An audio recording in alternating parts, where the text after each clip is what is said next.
Mrs. Thornfield's hand trembled as she stared at the small piece of paper on her desk. Her face turned white, then red, then purple. The entire classroom held their breath. Nobody had ever seen their teacher look scared before. This is a lie!" she screamed, crumpling the paper in her fist. But her voice cracked when she said it. The students sitting in the front row could see something they'd never seen in 2 whole years. Tears forming in Mrs. Thornfield's eyes. The new girl, Emma Rodriguez, stood up slowly from her desk in the back. She wasn't smiling, she wasn't crying. She just looked at Mrs. Thornfield with calm, steady eyes. "It's not a lie, Mrs. Thornfield," Emma said quietly. "And you know it." The classroom door burst open. Principal Wagner rushed in, his face serious and angry. Behind him stood 2 police officers. "Mrs. Thornfield," the principal said in a voice that made everyone shiver. "We need to talk, right now." But how did we get here? How did the meanest teacher at Lincoln Elementary end up looking so small and scared? To understand that, we need to go back to 3 weeks ago, when everything started. 3 weeks earlier, the students of Room 23 knew the rules. Everyone at Lincoln Elementary knew the rules about Mrs. Thornfield's classroom. 1. Never be late, not even 1 second. 2. Never talk without raising your hand. 3.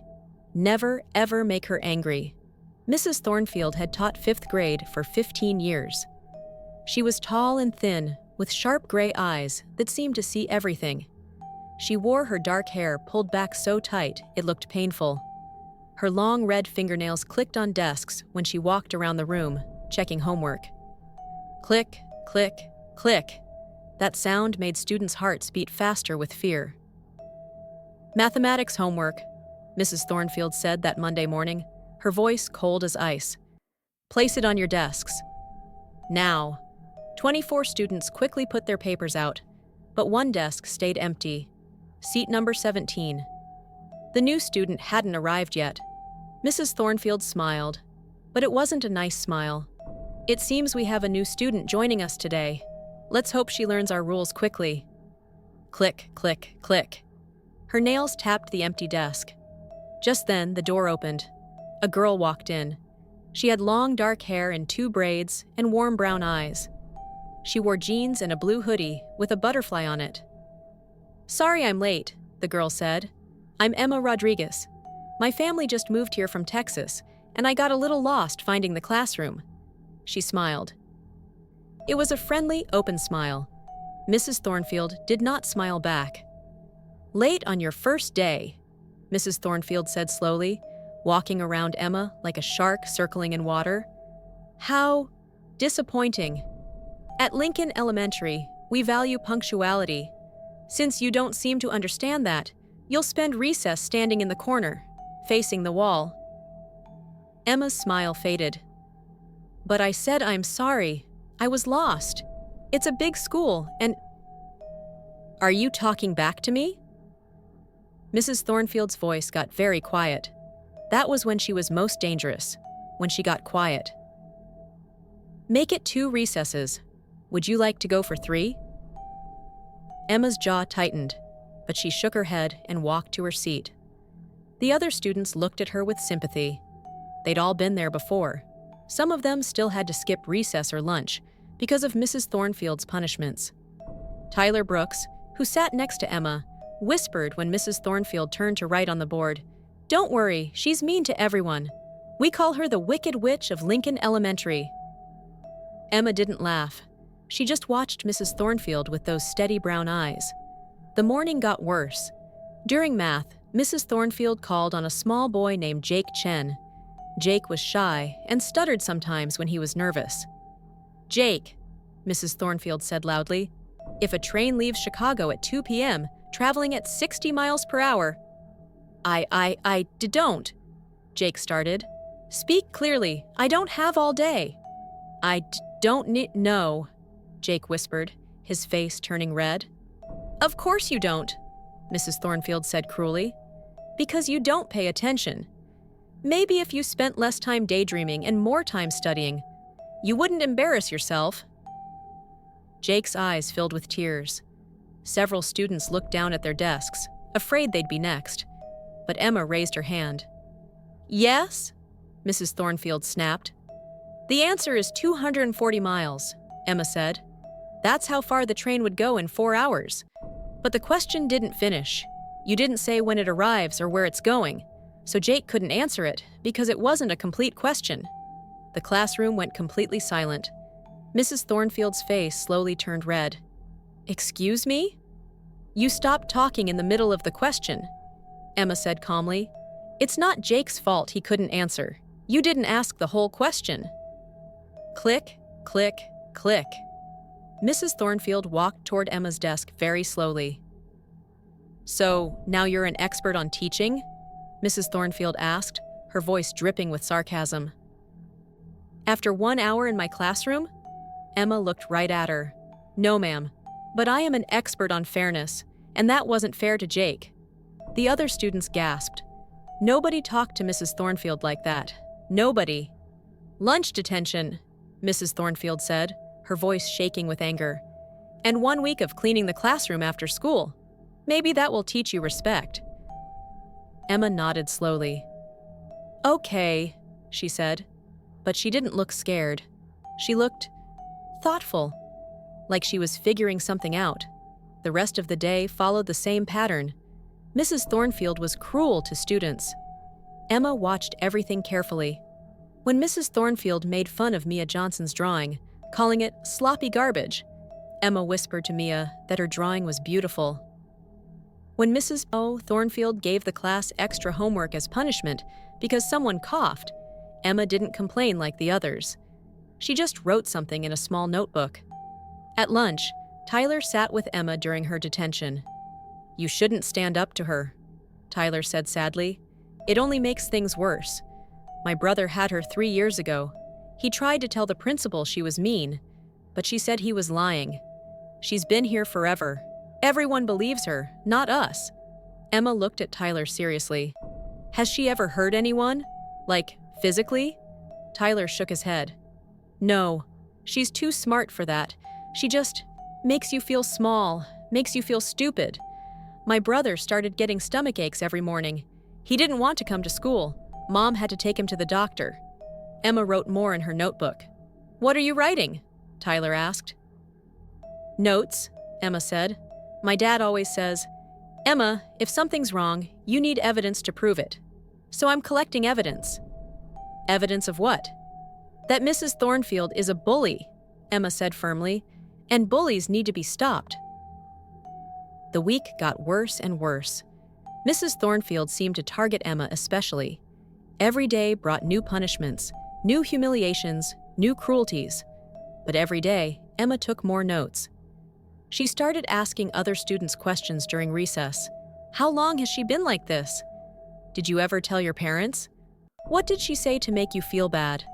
Some students talked to her, others were too scared. On Friday afternoon, Mrs. Thornfield announced a test for Monday. "This will be 25% of your grade," she said with that scary smile. "I suggest you study hard, very hard, because last year, half the class failed." After school, Emma stayed late to clean the classroom like she'd been punished to do. Mrs. Thornfield sat at her desk, grading papers with her red pen. She crossed out answers and wrote mean comments. "You know," Mrs. Thornfield said without looking up, "students like you always think they're special, think they can change things. But you'll learn, just like all the others. I'm in charge here, not you, not your parents, not even the principal, me." Emma stopped sweeping. "Why do you do it?" "Do what? Why are you so mean to kids?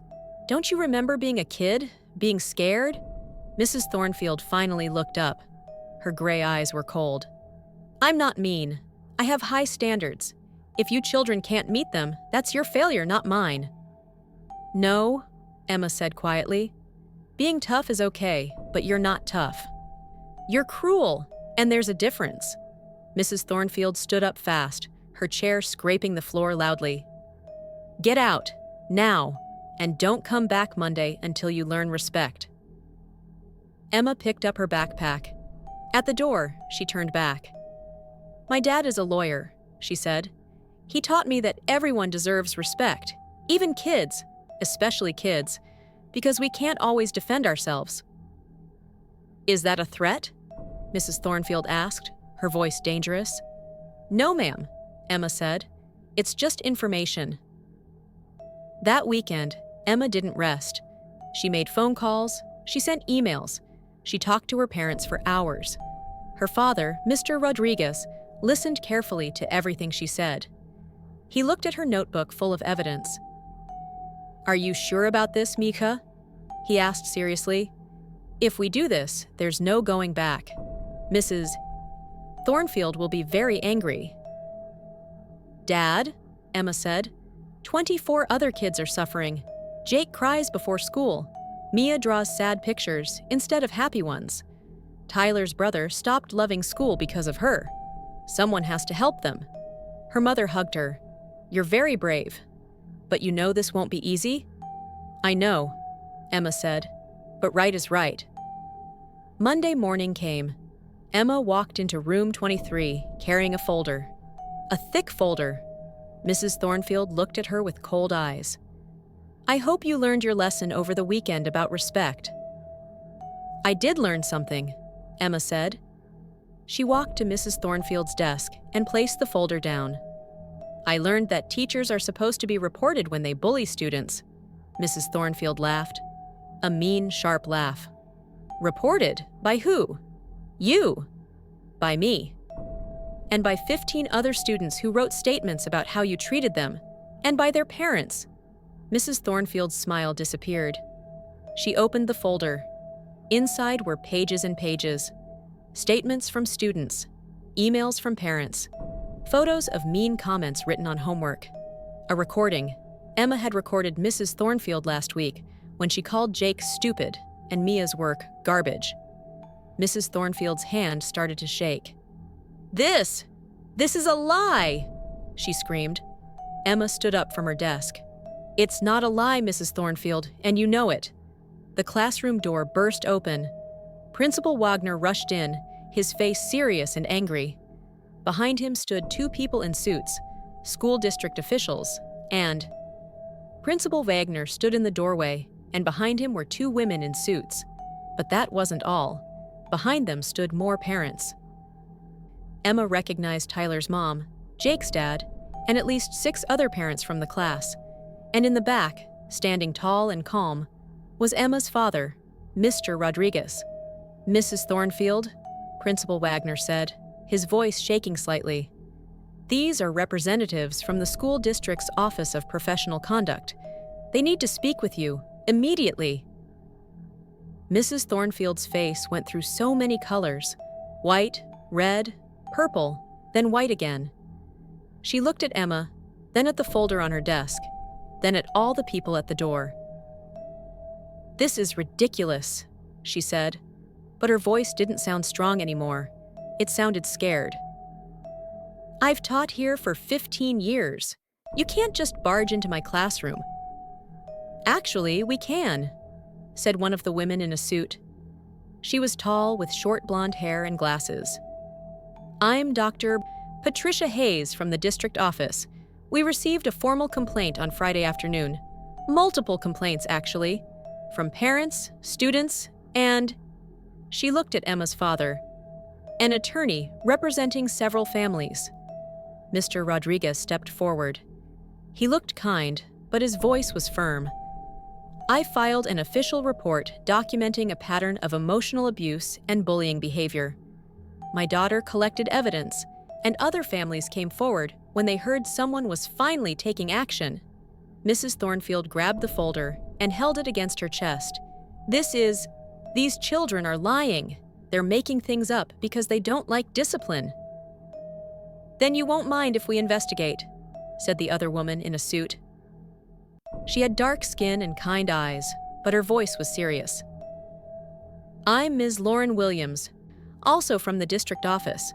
We'll need to interview students privately, and we'll need to review the evidence." "Students?" Mrs. Thornfield said sharply. You're going to believe children over a teacher with 15 years of experience? We're going to believe evidence, Dr. Hayes said coldly. Principal Wagner, please arrange for a substitute teacher. Mrs. Thornfield, you need to come with us. The next 2 hours felt like a dream to the students. In room 23, Ms. Thornfield was taken to the principal's office. A nice substitute teacher named Mr. Jackson came in. He had a warm smile and told the students they could have free reading time while things got sorted out. But nobody could focus on reading. One by one, students were called to a private room to talk to Dr. Hayes and Ms. Williams. They each went in looking nervous and came out looking lighter, like they'd put down something heavy they'd been carrying. When it was Tyler's turn, he was in there for 20 minutes. When he came out, his eyes were red, but he was smiling. They listened, he whispered to Emma as he sat down. They actually listened to me. I told them everything, about how she made fun of my drawing, about how she called me lazy when I was just tired, because my baby sister keeps me up at night. They wrote it all down. They believed me. Jake went next. He was so nervous he could barely walk to the door.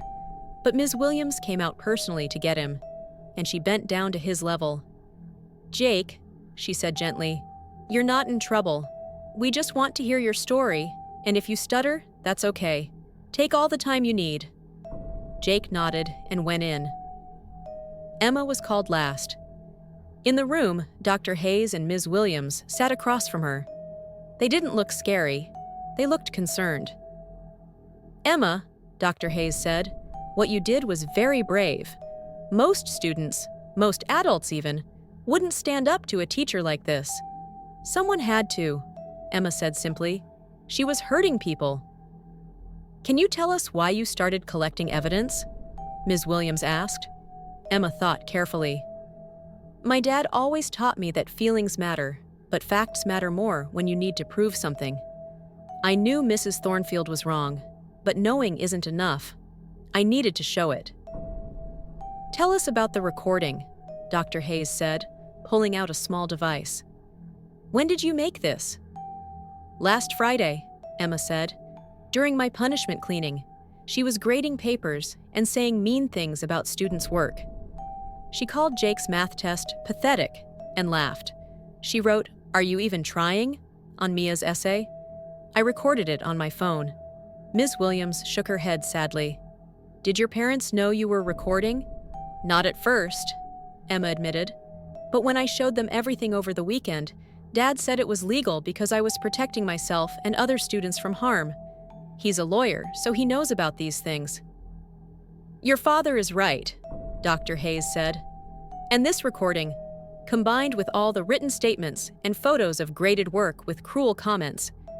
Emma, this is solid evidence of ongoing emotional abuse.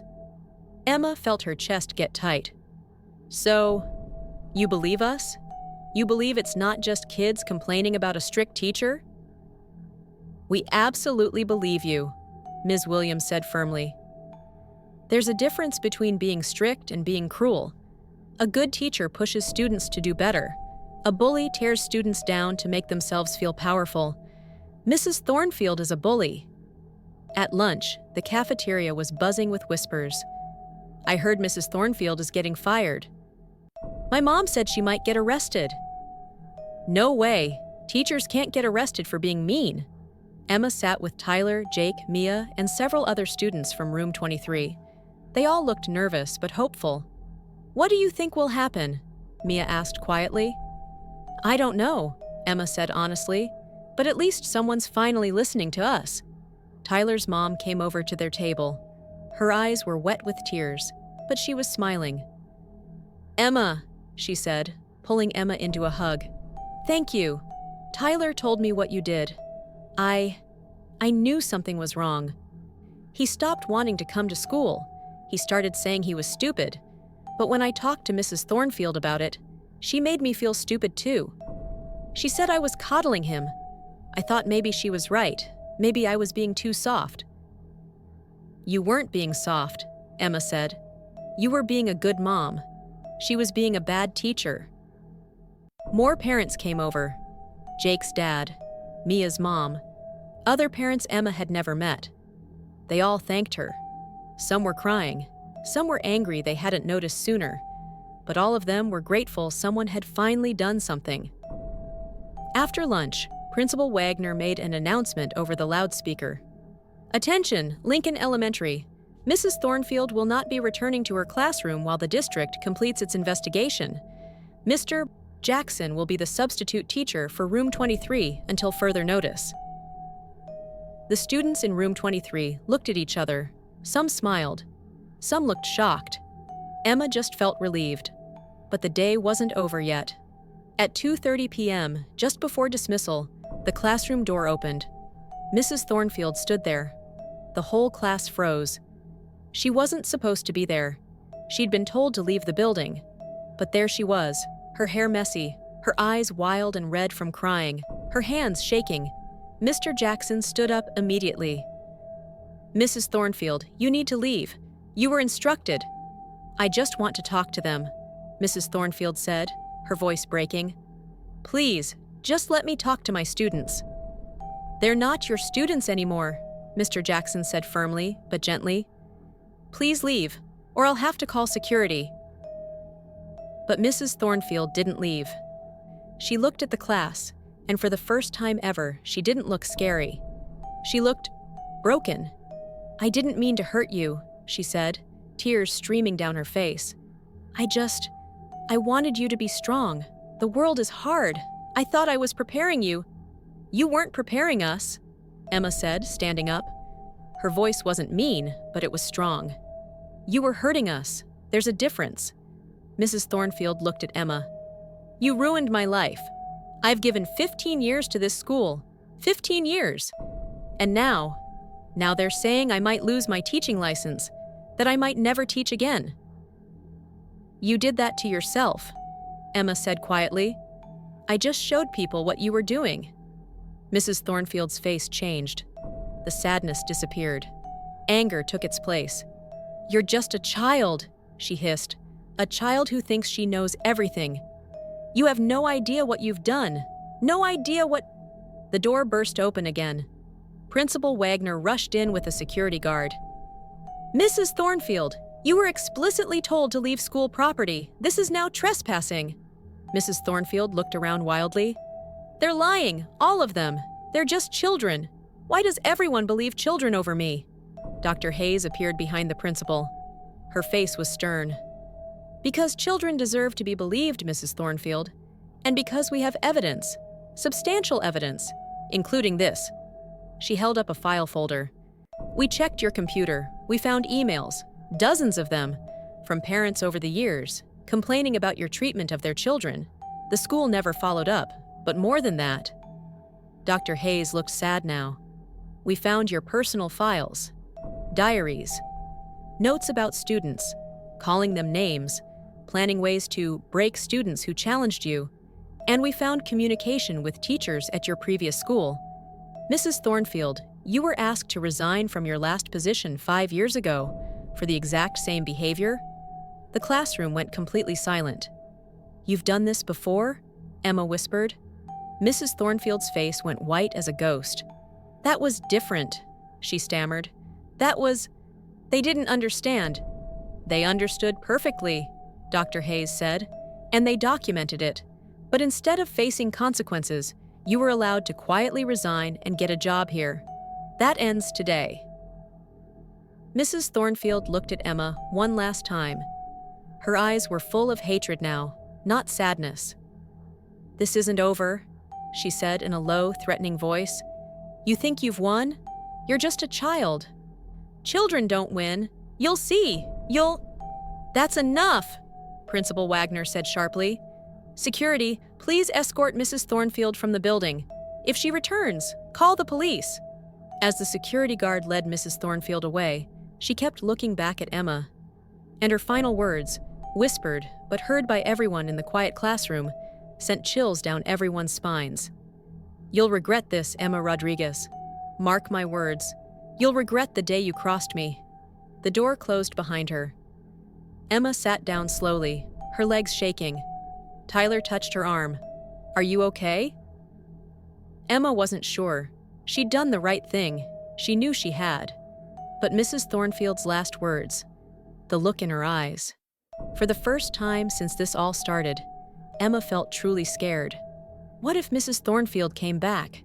What if she did something worse? What if Emma's family wasn't safe? Mr. Jackson cleared his throat. Class, it's time to go home. Pack up your things. But as students filed out, Dr. Hayes stopped Emma. Emma, I need you to know something, she said seriously. Mrs. Thornfield made a threat. We take that very seriously. We're going to have security monitor your house and… Suddenly, Mr. Jackson's phone buzzed. He looked at it and his face went pale. Dr. Hayes, he said urgently, you need to see this, right now. Dr. Hayes looked at the phone. Her expression changed from concern to shock to anger. What is it? Emma asked, her heart pounding. What's wrong? Dr. Hayes looked at Emma with worried eyes. Mrs. Thornfield just posted something online about you, and it's gone viral. Dr. Hayes turned her phone so Emma could see the screen. Emma's stomach dropped. Mrs. Thornfield had posted on social media. The post had a picture. It was Emma's school photo from the hallway bulletin board. And underneath, Mrs. Thornfield had written horrible things. This is Emma Rodriguez, the liar who destroyed my career. She manipulated other students into making false accusations against me. She's a spoiled brat whose lawyer daddy taught her how to ruin innocent people's lives. Share this so everyone knows what kind of family we're dealing with. The post had been shared 200 times already, and it was growing every minute. Emma felt like she couldn't breathe. Her hands started shaking. That's not true, she whispered. I didn't lie. I didn't manipulate anyone. We know that, Dr. Hayes said firmly. She was already typing on her phone. This is defamation. And posting a minor's photo online like this, Mrs. Thornfield just made a huge mistake. Mr. Jackson was calling someone. Yes, police? We need an officer at Lincoln Elementary immediately. A former teacher has posted threatening content about a student online. Emma's phone buzzed. It was her dad. Mia, I'm on my way to the school right now, he said, his voice tight with anger. I saw the post, don't worry. Mrs. Thornfield just broke several laws. Within 30 minutes, things moved very fast. Emma's father arrived with another lawyer, a woman named Ms. Chen, who specialized in cyber harassment. The police came. They took screenshots of everything Mrs. Thornfield posted. But more importantly, something else started happening online. Parents from Lincoln Elementary saw Mrs. Thornfield's post, and they started responding. Tyler's mom wrote, "My son was bullied by this teacher for months. Emma Rodriguez is a hero, not a liar. Shame on you, Mrs. Thornfield." Jake's dad posted, "This teacher called my 8-year-old son stupid and made him cry daily. Emma stood up for him when no adult would. She deserves a medal, not this harassment." One by one, parents shared their stories. Students' older siblings who'd had Mrs. Thornfield years ago came forward with their own experiences. Teachers from her old school, the one she'd been forced to resign from, even spoke up. Within 2 hours, Mrs. Thornfield's hate post had backfired completely. She'd tried to make Emma look bad, but instead, she'd exposed herself even more. A local news reporter named Sarah Kim saw the story online. She came to the school and asked to interview Emma. "I don't want to be on TV," Emma said nervously. "You don't have to be," Ms. Kim said kindly. "But your story matters. There are probably kids all over this city, all over the country, who are being bullied by teachers right now. Kids who think nobody will believe them. Your courage could help them find their voices too." Emma looked at her dad. He squeezed her shoulder. "It's your choice, mija," he said. "Always your choice." Emma thought about Jake, who used to cry every morning, about Tyler, who thought he was stupid, about Mia, who stopped drawing because Mrs. Thornfield called her work garbage. "Okay," Emma said. "I'll do it. But I want Jake and Tyler and the others there too. This isn't just my story, it's theirs too." That evening, the local news ran a story titled, "Fifth grader takes down bully teacher." They didn't show Emma's face, Her parents made sure of that. But they showed her silhouette and changed her voice. They interviewed Jake's parents, Tyler's mom, Principal Wagner, Dr. Hayes, and they showed screenshots of Mrs. Thornfield's cruel comments on students' work. Her emails planning to break difficult students, the evidence Emma had collected. The story went viral. Not Mrs. Thornfield's hateful post. The truth. The real story. People across the country started talking about teacher bullying, about how students deserve to be believed, about how one brave kid stood up when adults failed to act. But Emma couldn't celebrate. She was scared. That night, lying in bed, she couldn't sleep. She kept imagining Mrs. Thornfield showing up at her house.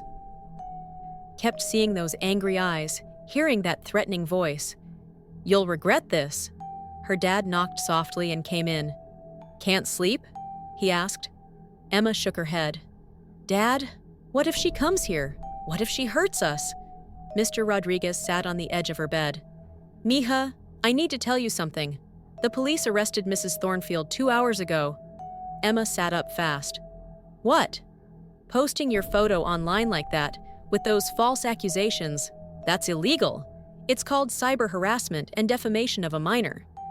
"But there's more." He paused. "When the police went to arrest her, they found something at her house, something very disturbing." "What?" Emma whispered. She had a file, a big file, with information about students she'd taught over the years. Personal information, home addresses, photos she'd taken without permission. The police think she was obsessed with controlling students, with punishing anyone who challenged her. Emma felt cold all over. That's really scary, Dad." "I know, but she can't hurt anyone now. She's facing criminal charges. She'll never teach again." "And Emma," he took her hand, "you did something incredibly brave. You stopped her from hurting more kids, maybe for years to come." "But I'm just one kid," Emma said. "How did I stop her when adults couldn't?" Her dad smiled sadly. "Sometimes it takes a child to show adults what they've been too blind or too scared to see. You reminded everyone that kids deserve respect, that your voices matter. That's powerful, Mija. More powerful than you know." 2 weeks later, Room 23 had changed completely. Mr. Jackson became their permanent teacher. He was kind but fair. He challenged students to do their best, but he never made them feel small. When someone struggled, he helped them. When someone succeeded, he celebrated with them. The classroom felt lighter, brighter. Students actually wanted to come to school again. Jake stopped stuttering as much. Tyler started drawing again. Mia's artwork covered the walls. Mr. Jackson said her creativity was absolutely remarkable, and he meant it. One morning, Principal Wagner came to the classroom with a special announcement. "Students," he said, smiling at everyone, "I want you to know that the school district has made some big changes because of what happened here. From now on, all schools will have a student safety committee. If students have concerns about a teacher or anyone at school, they can report it anonymously. And there will be an independent investigator, not connected to the school, who will look into every report." The class clapped. Emma felt her chest swell with pride. "And," Principal Wagner continued, "the district wants to give a special recognition to someone who showed incredible courage. Emma Rodriguez, can you come up here, please?" Emma walked to the front, her face turning red. Principal Wagner handed her a certificate. It read, "For outstanding courage and leadership in protecting fellow students." But then he pulled out something else, a letter. "This," he said, "is from the State Board of Education. They want to create a new program called Emma's Law. It will train teachers on how to recognize bullying by other teachers, and it will make it easier for students to report abuse without fear." Emma's eyes filled with tears. "They're naming it after me?" "After you," Principal Wagner said, "because you changed everything." The whole class stood up and clapped. Not just polite clapping, loud, real clapping. Tyler whistled. Jake was grinning. Mia was crying happy tears. 1 month later, Mrs. Thornfield's trial happened quickly. with all the evidence, the recordings, the emails, the diary entries, the social media posts, the testimonies from dozens of students and parents. She had no defense. The judge was a stern woman named Judge Martinez. She listened to everything. Then she made her ruling. "Mrs. Thornfield," Judge Martinez said, her voice echoing through the courtroom, "you were given the sacred responsibility of educating children, of nurturing young minds, of creating a safe place for learning. Instead, you used your position of power to bully, demean, and emotionally abuse children for 15 years. Mrs. Thornfield sat with her head down, no longer looking proud or scary. She just looked small and defeated. "You are hereby permanently banned from working in any school, daycare, or educational facility," the judge continued. "You will serve 200 hours of community service. You will pay damages to the families you harmed, and you will issue a public apology to every student you mistreated." Mrs. Thornfield's lawyer tried to argue, but the judge held up her hand. "I've read the testimony from a 10-year-old girl named Emma Rodriguez," Judge Martinez said. She wrote, "Mrs. Thornfield made kids feel stupid when they were actually smart. She made kids feel weak when they were actually brave. She made kids hate school when school should be a place of joy.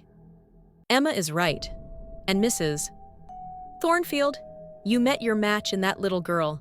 She had more courage in one moment than you've shown in your entire career." Emma sat in the courtroom with her parents. When the judge said those words, tears rolled down her face. But they were good tears. Relief tears. Victory tears. 3 months later, Emma stood on the stage at a big auditorium downtown. The National Association for Student Rights had invited her to speak at their conference.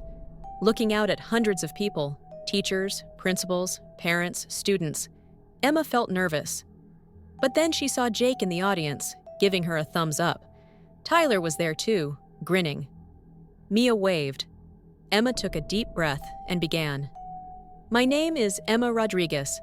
I'm 11 years old, and I learned something important this year. Your voice matters, even if you're small, even if you're young, even if adults tell you to be quiet." She looked down at her note cards, then decided to just speak from her heart. Mrs. Thornfield was a bully, but she's not the only teacher who bullies kids, and kids aren't the only ones who get bullied. Sometimes adults bully other adults. Sometimes students bully each other. Bullying happens everywhere. But here's what I learned. Bullies count on silence. They count on people being too scared to speak up. They count on everyone thinking, "Someone else will handle it." Emma's voice got stronger. But what if you are that someone else? What if you're the one who's supposed to handle it? What if your voice is exactly the voice that needs to be heard? The audience was completely silent, hanging on every word. I was scared, really scared. Mrs. Thornfield was powerful. She'd been a teacher forever. Nobody had ever stopped her before. But I realized that sometimes being brave doesn't mean you're not scared. Being brave means you do the right thing, even when you're scared. And you know what? I wasn't alone. Jake was brave enough to tell his story. Tyler was brave enough to share what happened to him. 15 other kids were brave enough to write statements. Our parents were brave enough to believe us. Dr. Hayes and Ms. Williams were brave enough to investigate. Even Principal Wagner was brave enough to admit the school had failed us. Emma smiled. So if you're being bullied, by a teacher, by another student, by anyone, please tell someone. Tell lots of someones. Keep telling until someone listens. Because you deserve to feel safe. You deserve to be respected. You deserve to love learning. And if you're an adult, please, please listen to kids. We might be young, but we know when something's wrong. We know when we're being hurt. Believe us. Protect us. Stand up for us. Emma looked right at the audience. Mrs. Thornfield thought she was powerful. She thought she could keep hurting kids forever. But she met her match. Not because I was stronger than her, but because the truth was stronger than her. And the truth always wins. Eventually. The auditorium exploded with applause. People stood up. Some were crying. Teachers were nodding. Students were cheering. Emma saw her dad in the front row, tears streaming down his face, mouthing the words, "I'm so proud of you." 6 months later, it was the last day of 5th grade. Room 23 was decorated with streamers and balloons. Mr. Jackson had brought cupcakes. "I can't believe the year's over," Tyler said, sitting with Emma at lunch. "Remember the first day, when Mrs. Thornfield made you stand in the corner?" Emma laughed. "Feels like a different lifetime." "It kind of was," Mia said, joining them. "We're different now, stronger." Jake nodded. He hardly stuttered anymore. "You saved us, Emma." "No," Emma said firmly. "We saved each other. I just started it. But you all were brave too, every single one of you." Mr. Jackson called everyone together for one last class meeting. "Students," he said, his voice emotional, "you've taught me as much as I've taught you this year. You've shown me that courage comes in all sizes, that standing up for what's right matters more than staying comfortable, that kids can change the world." He pulled out a poster board covered in photos from the year, field trips, class projects, art shows. And right in the middle was a picture from the day Principal Wagner gave Emma her certificate. "This," Mr. Jackson said, "is what Room 23 looks like when everyone feels safe, when everyone is respected, when everyone knows their voice matters." Emma looked around at her classmates. They'd all grown so much, not just in height or grades, but in confidence, in joy, in believing in themselves. The bell rang. 5th grade was over. As students filed out, Emma stopped to look back at the classroom one last time. The empty desks, the colorful artwork on the walls, the "Be Kind" poster Mr. Jackson had hung up on day one. This room used to be a place of fear. Now it was a place of hope. Tyler ran back in. "Emma, come on! We're taking a class picture outside." Emma smiled and followed him. Outside, all 24 students from Room 23 gathered on the front steps of Lincoln Elementary. Mr. Jackson set up his camera on a timer. "Everyone say, 'We did it!'" he called. "We did it!" they all shouted together. The camera flashed. And in that moment, Emma knew something for certain. Mrs. Thornfield was wrong. Kids do win, not by being mean or scary or powerful. Kids win by being brave, by telling the truth, by standing together. The wicked teacher had indeed met her match, and that match was a 10-year-old girl who simply refused to be silent. Years later, Emma would become a lawyer like her father. She would specialize in student rights, helping kids who were being bullied or mistreated. Jake would become a teacher himself, the kind who made students feel smart and capable. Tyler would create art that hung in galleries, never forgetting the teacher who once called him lazy. Mia would write and illustrate children's books about standing up to bullies. And Mrs. Thornfield? She never taught again. She lived quietly, alone, with only her regrets for company. But the students of Room 23? They thrived. They soared. They changed the world in their own ways. Because once upon a time, they learned the most important lesson of all. Your voice matters. Use it. Even when, especially when, it's hard. Because somewhere, someone needs to hear it. Someone needs to know they're not alone. Someone needs a hero. And that hero might just be you.